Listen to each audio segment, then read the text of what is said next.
Teknik pemangkasan nilam ini mungkin masih banyak yang tidak paham atau kurang tahu mengenai teknik ini, tentang mengenai kegunaannya atau fungsinya nilam dipangkas, kapan waktu pemangkasan, dan apakah pemangkasan ini harus sering dilakukan. Olehnya itu kami akan kaji masalah ini.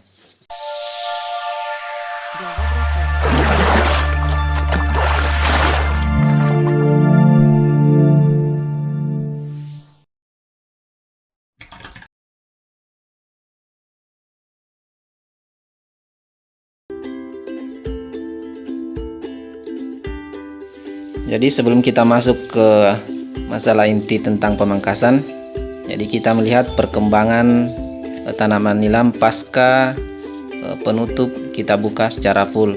Ini juga sering sobat tani atau sobat petani nilam pertanyakan mengenai perubahan warna yang terjadi pada tanaman nilam.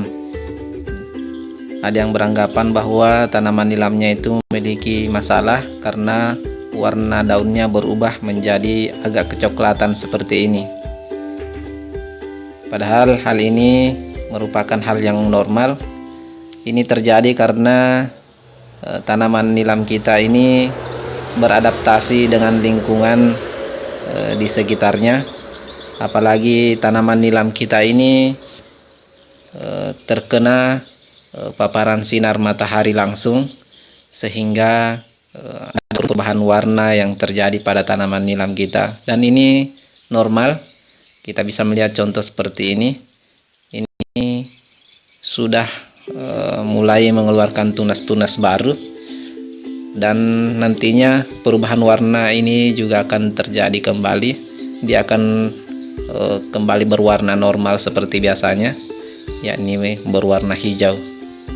Di sini kami sudah melakukan pemangkasan karena usianya sudah sekitar 10 hari setelah buka tutup.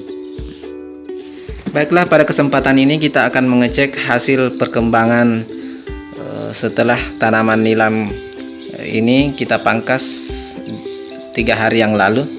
Jadi usia tanaman nilam ini sudah 10 hari karena perkembangannya sangat pesat.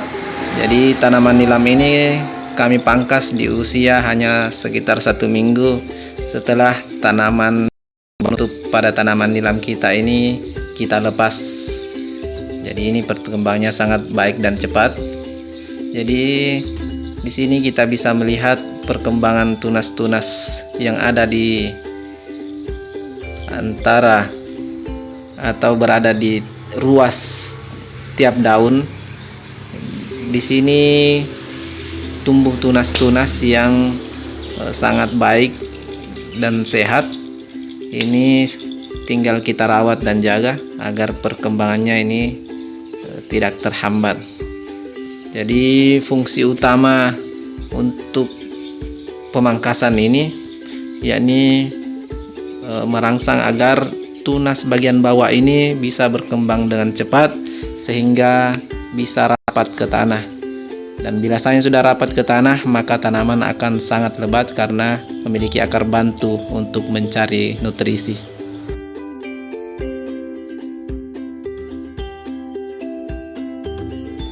Untuk pertanyaan selanjutnya tentang apakah nilam itu harus dipangkas.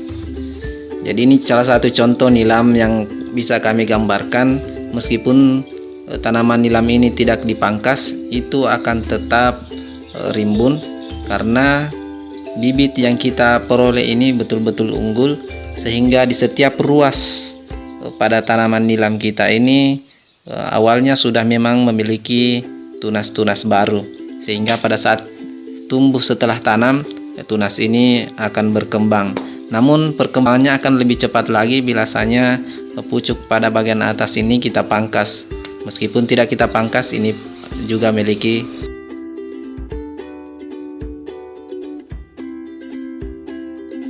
Ya, dan seperti inilah perkembangan tanaman nilam yang telah dipangkas setelah 5 hari.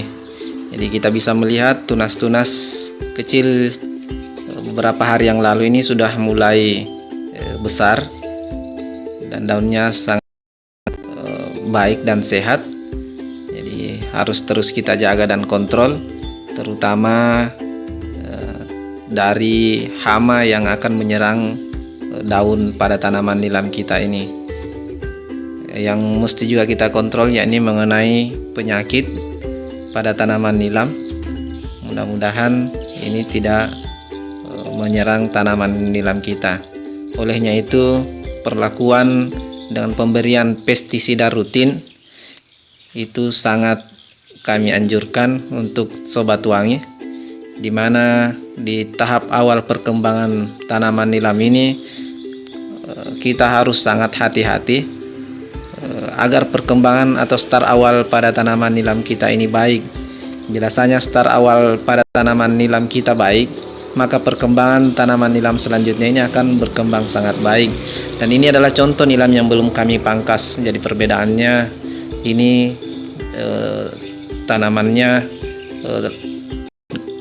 bertambah tinggi, namun kita bisa melihat perkembangan tunas-tunas bawahnya ini tidak terlalu berkembang. Dan biasanya kita pangkas seperti ini, maka tunas-tunas pada bagian bawah ini akan berkembang juga seperti tanaman yang telah kita pangkas sebelum-sebelumnya. Di sini kita bisa melihat ini di ruas ini pucuknya tidak tumbuh, dan biasanya kita pangkas maka tunas itu akan tumbuh.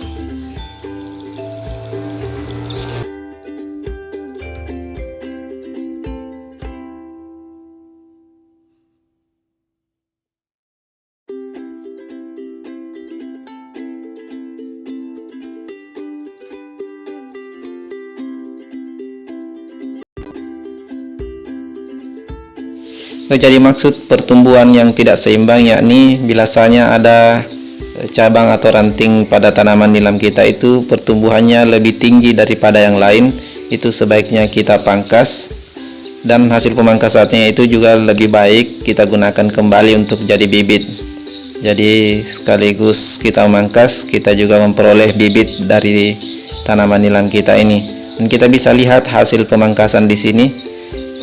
Ini mengeluarkan ranting-ranting baru sehingga pertumbuhan nilam kita menjadi tampak lebih lebat. Contoh seperti ini. Dari hasil pangkasannya ini muncul 2 atau 3 cabang baru. Namun ini jangan dipangkas lagi karena ini bisa merugikan kita.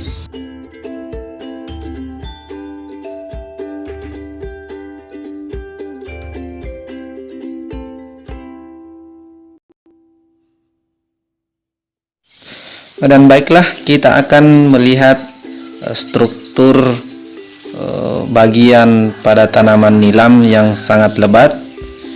Ini kita bisa melihat di mana cabang bagian bawah ini tumbuh dengan aktif sehingga bisa rapat ke tanah. Itu membantu batang utama dalam mencari nutrisi yang ada pada tanah, sehingga itu bisa mempercepat laju pertumbuhan pada tanaman nilam. Jadi kita bisa melihat di sini gambarannya yang rapat ke tanah ini bisa mengeluarkan akar. Contoh seperti ini. Ini biasanya rapat ke tanah, maka pertumbuhannya akan lebih cepat lagi.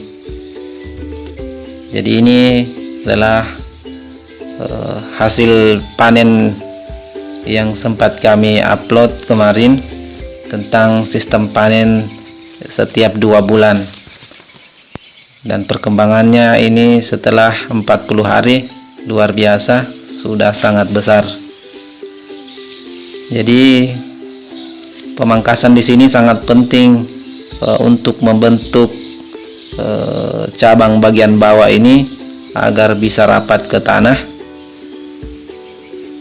karena salah satu kunci utama nilam yang lebat dan sehat itu biasanya ditopang oleh cabang-cabang bawah yang rapat ke tanah.